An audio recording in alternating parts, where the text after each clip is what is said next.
Virat Kohli. And he loves playing against Australia. Beautiful hands, beautiful wrists, beautiful batsman. We want him to bat. We call him the king of cricket. I love it. Beautiful.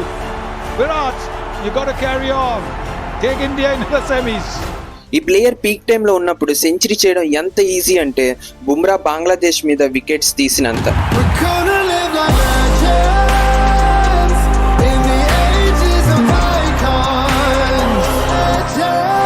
ప్రతి series, ప్రతి tournament, ప్రతి కంట్రీలో runs. ఒక టైంలో Virat 100 centuries కాదు 120 centuries కూడా ఈజీగా చేస్తాడు అనుకున్నారు Indians. He finishes games. He doesn't like to leave them for somebody else. 50 for Virat Kohli. కానీ తొందరలోనే విరాట్ సిచ్యువేషన్ మారిపోయింది. 22 నవంబర్ 2019కి వచ్చింది 17th సెంచరీ.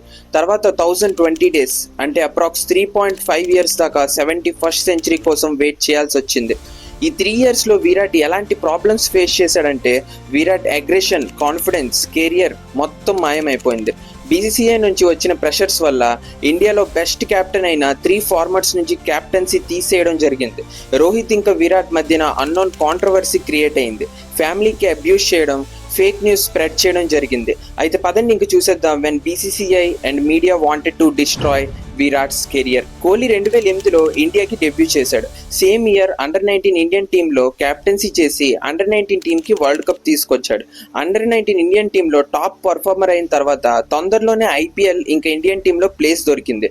కానీ విరాట్కి అంత ఈజీ కాదు డెబ్యూ చేయడం. ఎందుకంటే డెబ్యూ చేసిన 2 ఇయర్స్ ముందు 2006లో వాళ్ళ ఫాదర్ చనిపోవడం జరిగింది. ఆ టైం నుంచి అండర్-19 వరల్డ్ కప్ లో బెస్ట్ పర్ఫార్మర్ అవ్వడం, కెప్టెన్సీ చేయడం, ఇండియా టీమ్ కి సెలెక్ట్ అవ్వడం అంత ఈజీ కాదు. కానీ కోహ్లీ అయితే చేసి చూపించాడు. ఇండియన్ టీంలో కన్సిస్టెంట్ గా పర్ఫామ్ చేస్తూ ఇండియన్ టీంలో ఉన్న సచిన్, సెహ్వాగ్, గంభీర్, ధోని, యువరాజ్ సింగ్ లాంటి ప్లేయర్స్ మధ్యలో ఒక ప్లేస్ బిల్డ్ చేసుకున్నాడు. అలా కన్సిస్టెంట్ గా పర్ఫామ్ చేస్తూ 2011 వరల్డ్ కప్ లో గంభీర్ ఇంకా కోహ్లీ కలిసి చేసిన పార్ట్నర్షిప్ మనం ఎప్పటికీ మర్చిపోలేం. తర్వాత విరాట్ కోహ్లీకి వైస్ కెప్టెన్ గా ప్రమోట్ చేస్తారు. 2014 ధోని రిటైర్ అయిన తర్వాత కోహ్లీకి టెస్ట్ కెప్టెన్సీ ఇవ్వడం జరిగింది. ఇక్కడ నుంచి స్టార్ట్ అవుతుంది విరాట్ స్పీక్.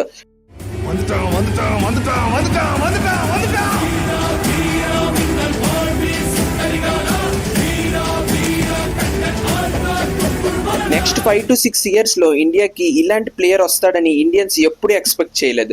2012 నుంచి 2018 పీరియడ్లో విరాట్ 55 సెంచరీస్ చేశాడు. ఇది ఇంత పెద్ద నెంబర్ అంటే ఒక normal international cricketer life time career మొత్తం కలిపి కూడా చేయలేడు. యాజ్ ఎ రిజల్ట్ విరాట్కి ICC male cricketer of the decade award ఇవ్వడం జరిగింది.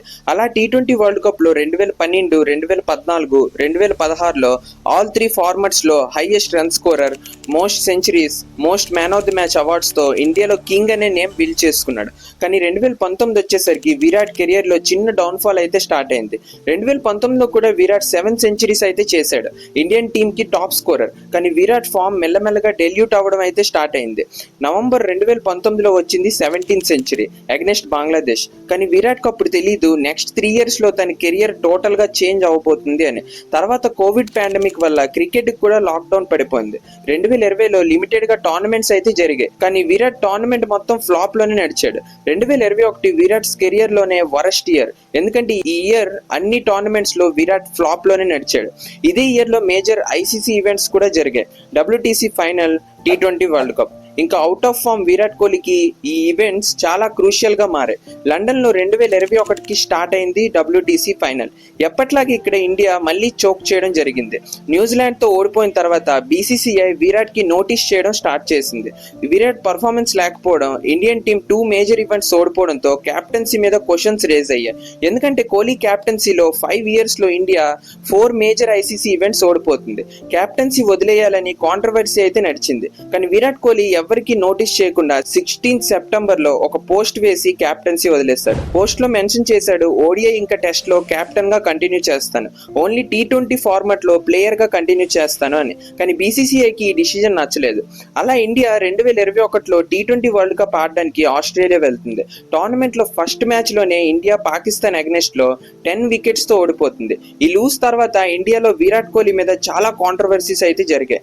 ఇక్కడ దొరికింది గోల్డెన్ ఆపర్చునిటీ బీసీసీఐకి. కోహ్లీకి. విరాట్ కోహ్లీని అన్ని ఫార్మాట్స్ నుంచి క్యాప్టెన్సీ తీయడానికి మంచి టైం ఇదే అని ప్లాన్ చేయడం జరిగింది. తర్వాత ఇండియా సౌత్ ఆఫ్రికా టూర్కి వెళ్ళాలి, అక్కడ టెస్ట్ అండ్ ఓడిఐ ఆడడానికి. బీసీసీఐ ఓడిఐ టీం అనౌన్స్ చేసినప్పుడు చాలా చేంజెస్ అయితే కనిపించాయి. వితౌట్ ఎనీ నోటీస్ విరాట్ కోహ్లీని క్యాప్టెన్సీ నుంచి తీసేయడం జరిగింది. బీసీసీఐ రూల్స్ ప్రకారం వైట్ బాల్ క్రికెట్లో 2 వేరు క్యాప్టెన్స్ ఉండకూడదు అని. ఒకవేళ ఉంటే ఆల్ 3 ఫార్మాట్స్ లో ఒక్క క్యాప్టెనే ఉండాలి, లైక్ కేన్ విలియమ్సన్. లేదా వైట్ బాల్ కి రెడ్ బాల్ కి సపరేట్ క్యాప్టెన్స్ అయితే ఉండాలి. Like ఆస్ట్రేలియాకి team pen red ball captain అయితే Aaron Finch white ball captain. England కి red ball captain Joy route అయితే white ball captain Ian Morgan. Generally ఉంటే all 3 formats లో only captain ఉంటాడు, like Kane Williamson from New Zealand and Babur Azam from Pakistan. ఈ logic తో విరాట్ కోహ్లీకి captaincy నుంచి తీసేయడం జరిగింది. తర్వాత ఇంకో సర్ప్రైజ్ వచ్చింది. 8 December 2021 India south Africa tour complete అయ్యాక విరాట్ కోహ్లీ టెస్ట్ క్యాప్టెన్సీ నుంచి వదిలేయడం జరిగింది. వరల్డ్స్ బెస్ట్ టెస్ట్ క్యాప్టెన్సీ వదిలేశాడు బీసీసీఐ చేసిన ప్రెషర్ వల్ల. సెప్టెంబర్ 2021 ఆల్ 3 ఫార్మాట్స్ కెప్టెన్ గా ఉన్న కోహ్లీ వితిన్ 6 months లోనే యాజ్ ఎ ప్లేయర్ గా మారిపోవడం జరిగింది.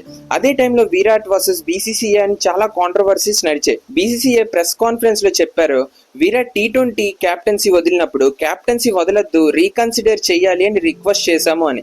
ఓడిఐ క్యాప్టెన్సీ తీసినప్పుడు కూడా ప్రయర్ నోటీస్ చేసి మేము ప్రొసీడ్ అయ్యామని చెప్పారు. కానీ విరాట్ కోహ్లీ ప్రెస్ కాన్ఫరెన్స్ కి వచ్చి చెప్తాడు, T20 క్యాప్టెన్సీ వదిలినప్పుడు రీకన్సిడర్ చేయమని నాకు ఎవరు చెప్పలేదు అని. ఈవెన్ ఓడిఐ క్యాప్టెన్సీ నుంచి తీసినప్పుడు కూడా 1 hour ముందు అప్డేట్ చేశారు అని. I was contacted 1.5 hours before the selection meeting on the 8th for the test series, and there was no prior communication with me at all since.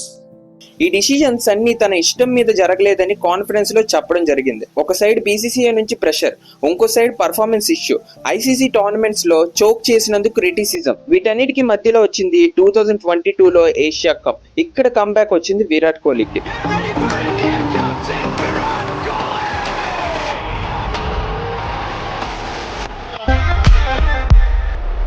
Afghanistan against లో 1020 days తర్వాత వచ్చింది 71st century కోహ్లీకి. ఇదే tournament లో highest run scorer కూడా అయ్యాడు. Same year T20 world cup వచ్చింది. Last year లో పాకిస్తాన్ అగెన్స్ట్ లో 10 wickets తో ఓడిపోయాం. ఈ రివెంజ్ సింగిల్ హ్యాండెడ్ గా తీర్చుకున్నాడు. ఆ మ్యాచ్ లో మనం గెలవడానికి 10% ఛాన్స్ కూడా లేదు. Win predictor 85% chance to win Pakistan కి చూపించింది. అక్కడి నుంచి లాస్ట్ దాకా గేమ్ కి తీసుకొచ్చి సింగిల్ హ్యాండెడ్ గా గేమ్ గెలిపించాడు. లాస్ట్ ఓవర్ లో హరీష్ రావ్ అగెన్స్ట్ లో కొట్టిన 6s మన లైఫ్ లో మర్చిపోలేం. ఇలా విరాట్ కోహ్లీ తన కంబ్యాక్ అయితే ఇచ్చాడు. అలా 2023లో 8 సెంచరీస్ చేసి మళ్ళీ ఫామ్ లోకి రిటర్న్ వచ్చాడు. విరాట్ కోహ్లీ వరస్ట్ మూమెంట్ నుంచి రివైవ్ చేసుకొని కష్టపడి తన inspiration Sachin Tendulkar 50 centuries record ని బ్రేక్ చేసి 2024లో T20 వరల్డ్ కప్, 2025లో 18 years తర్వాత బిగ్గెస్ట్ డ్రీమ్ ఐపీఎల్ కప్ ని అచీవ్ చేసి తన లెగసీని కంటిన్యూ చేస్తున్నాడు. ನಮ್ಮ RCBಯ ಹೆಮ್ಮೆ ದ కింగ్ విరాట్ కోహ్లీ.